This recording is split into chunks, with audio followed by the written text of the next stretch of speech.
يا مساء العسل على عيونكم يا أحلى وأجمل متابعين في الدنيا.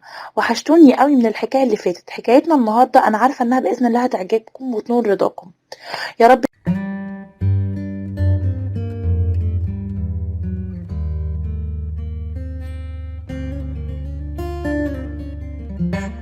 صاحبة المشكلة بتحكي وبتقول أنا سعيد وعندي 31 سنة.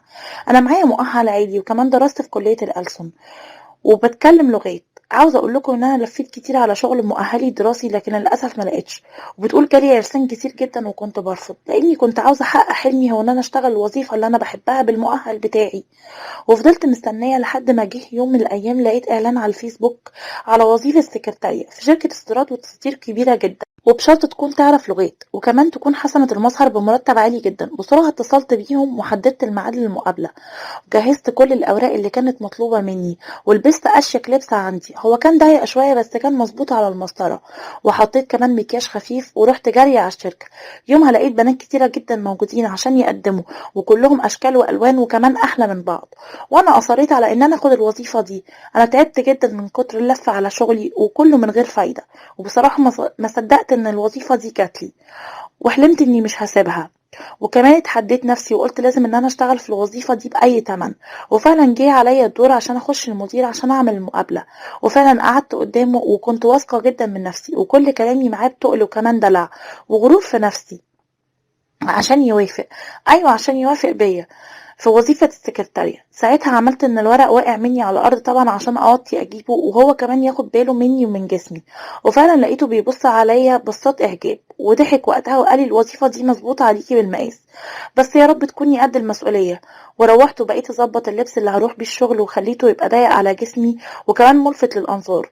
ورحت تاني يوم الشغل وقابلت المدير وقال لي عاوزك، ودخلت المكتب قال لي على شوية ملاحظات في طبيعة الشغل، زي مثلا اول ما يخش مكتبه ان انا ادخله فنجان من القهوة على طول وكمان جوابات البريد وما مشيش غير لما هو يمشي في الاول. بصراحة أنا كنت مبسوطة لأني قدرت أسيطر عليه، ولاحظت إن كل شوية يبعتلي على الفاضي وعلى المليان وينادي عليا، وبقى كل شوية يطلب مني ملفات محطوطة في الرف الأرضي علشان طبعا أوطي وأجيبها.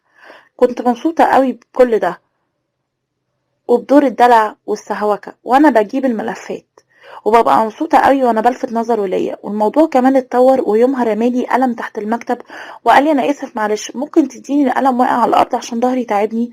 وطيت فعلا تحت المكتب عشان أجيب القلم ولقيته نازل معايا تحت المكتب ومسكني وبسني في رقبتي. وبصراحة هو ده كل اللي أنا كنت عاوزاه، ومش هلاقي إنسان زيه مدير وكمان شكله حلو وما عندهش سن ال40. بس أنا عملت نفسي مصدومة منه وكمان زعلت وقلت له إيه اللي حضرتك عملته ده؟ قال لي انا اسف ما قدرتش امسك نفسي عن جمالك وكمان حلاوتك، مش هيحصل مني كده تاني. لازم كنت اعمل نفسي زعلانه وعملت نفسي زعلانه وقلت له اتمنى ان ده ما يحصلش تاني حضرتك. وخدت بعضي وخرجت من المكتب وانا طايره من الفرحه جوايا ان هو واقع في الفخ اللي انا عاملاه له. وعدى كذا يوم وكان هيموت عليا بس هو وعدني انه مش هيعمل حاجه تاني. بس في يوم من الايام كان المدير سهران في الشغل وكان تقريبا متخانق مع مراته في اليوم ده، وقال لي انه قرفان وزهقان شويه، ممكن تسهري معايا في المكتب نكمل الشغل سوا وكمان هعوضك عن السهر دوت في المرتب. وقال لي ان هو هيطلب يومها دليفري وبالمره عشان يبقى في ما بيننا عيش وملح. قلت له ماشي حضرتك، وفعلا طلبت له العشاء وتعشينا مع بعض وجاب عصاير وعملت كوبايتين عصير. معرفش ان هو كان عامل لي فخ وحط لي ايه في العصير خلاني مش قادره امسك نفسي وكنت مش حاسه باي حاجه بتحصل حواليا. بس الحاجه الوحيده اللي كنت حاسه بيها ان هو بيمد ايده عليا بس ما كنتش قادره ان انا اقاومه.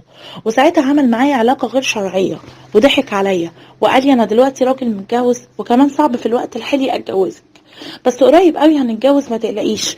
من يومها بقى وهو بقى بيجيب لي هدايا كتير وكمان زودني في المرتب وخلاها الضعف، والمرتب ده عمري ما فكرت ان انا اخده في حياتي. ومش بس كده، وكتب معايا ورقة عرفي عشان اقدر اروح معاه شقته الخاصة. وفعلا اتكررت العلاقة كتير.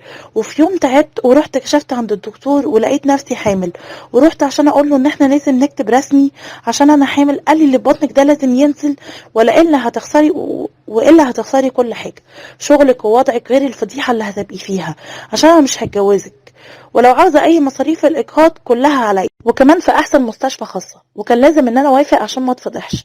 وكمان هو طلع انسان جبان ومرضيش يتجوزني عشان يصلح غلطته.